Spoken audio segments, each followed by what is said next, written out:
चलिए आज एक ऐसे रहस्य की गहराई में उतरते हैं जहां आस्था, इतिहास और चमत्कार सब एक हो जाते हैं। ये कहानी शुरू होती है महाभारत के विशाल युद्ध क्षेत्र से और पहुंचती है राजस्थान के एक छोटे से गांव तक, जहां एक बहुत ही अनोखा सवाल जन्म लेता है। तो सवाल एकदम सीधा है, आखिर ऐसा क्या राज है कि एक मंदिर में देवता के पूरे शरीर की नहीं बल्कि सिर्फ एक शीश की पूजा होती है, और इसके बावजूद वो जगह करोड़ों लोगों की आस्था का सबसे बड़ा केंद्र है। ये जगह है राजस्थान का मशहूर खाटू धाम, और यहाँ इस शीश को एक बहुत ही खास नाम से जाना जाता है, हारे का सहारा। मतलब जो हार रहा हो उसका साथ देने वाला। पर ऐसा क्यों है? इस अनोखी आस्था के पीछे की कहानी आखिर है क्या? और दिलचस्प बात यह है कि ये कोई साधारण शीश नहीं है।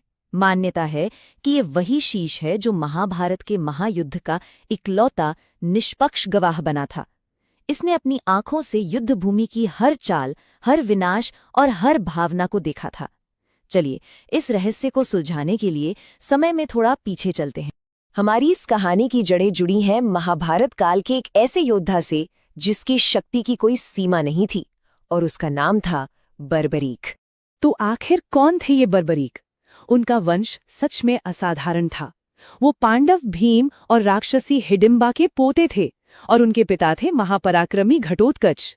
जरा सोचिए, उनमें पांडवों का बल भी था और दैत्यों की मायावी शक्तियां भी, दोनों का एक अनोखा संगम।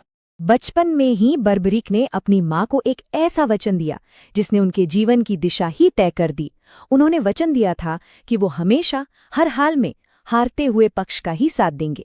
ये कोई मामूली वचन नहीं था, और यही आगे चलकर उनकी कहानी का सबसे बड़ा मोड़ बनने वाला था।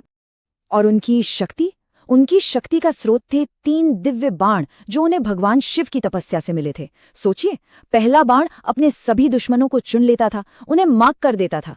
दूसरा बाण उन सभी चुने हुए दुश्मनों का एक झटके में अंत कर देता था, और तीसरा बाण वापस तरकश में लौट आता था। इन 3 बाणों से वो मिनटों में ही पूरे युद्ध को खत्म कर सकते थे।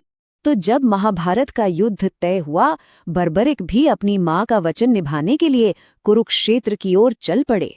लेकिन रास्ते में ही उनकी मुलाकात हुई भगवान श्री कृष्ण से, जो उस वक्त एक ब्राह्मण के वेश में थे। अब यहाँ एक बहुत ही दिलचस्प बात हुई।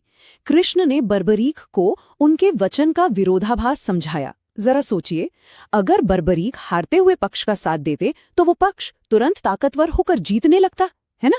और दूसरा पक्ष हारने लगता। फिर वचन के हिसाब से बर्बरीक को फिर से पक्ष बदलना पड़ता। ये सिलसिला तो कभी खत्म ही नहीं होता और युद्ध का कोई नतीजा ही नहीं निकलता। बर्बरीक की शक्ति को परखने के लिए कृष्ण ने उन्हें एक चुनौती दी। उन्होंने पास के एक पीपल के पेड़ की तरफ इशारा किया और कहा कि अगर तुम सच में इतने शक्तिशाली हो तो एक ही बाण से इस पेड़ के सारे पत्ते भेद कर दिखाओ। बर्बरीक ने बाण चला दिया, लेकिन कृष्ण ने बड़ी चतुराई से एक पत्ता अपने पैर के नीचे छिपा लिया था।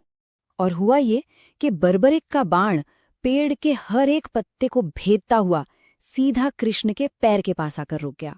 तब बर्बरीक ने बड़ी विनम्रता से कहा, हे ब्राह्मण, अपना पैर हटा लीजिए, वरना ये बाण आपके पैर को भी भेद देगा। ये देखकर कृष्ण समझ गए कि बर्बरीक की शक्ति वाकई में असीम है, कोई सीमा नहीं है। और फिर कहानी का वो मोड़ आया जिसकी किसी ने कल्पना भी नहीं की थी। बर्बरीक की शक्ति और धर्मनिष्ठा को देखकर कृष्ण समझ गए कि युद्ध के सही नतीजे के लिए एक बहुत बड़े बलिदान की जरूरत है, और उन्होंने बर्बरीक से दान में उनका शीश मांग लिया। बर्बरीक ने एक पल भी नहीं सोचा और तुरंत अपना शीश दान करने के लिए तैयार हो गए। उनकी बस एक ही इच्छा थी कि वो कृष्ण का विराट रूप देखना चाहते हैं। कृष्ण ने अपना दिव्य रूप दिखाया, और ये बलिदान एक अंत नहीं बल्कि एक दिव्य शुरुआत बन गया। कृष्ण ने बर्बरीक को आशीर्वाद दिया कि तुम्हारा शीश युद्ध भूमि में एक ऊंची पहाड़ी पर रखा जाएगा, जहां से तुम पूरे महाभारत युद्ध को अपनी आंखों से देख सकोगे। और सबसे बड़ी बात, कलयुग में तुम्हें मेरे ही एक नाम श्याम से पूजा जाएगा। तुम हारे का सहारा कहलाओगे, और जो भी भक्त सच्चे दिल से तुम्हें पुकारेगा उसकी हर मनोकामना पूरी करोगे। और बस इसी वरदान के साथ हमारी कहानी महाभारत काल से वापस आज के राजस्थान में आती है।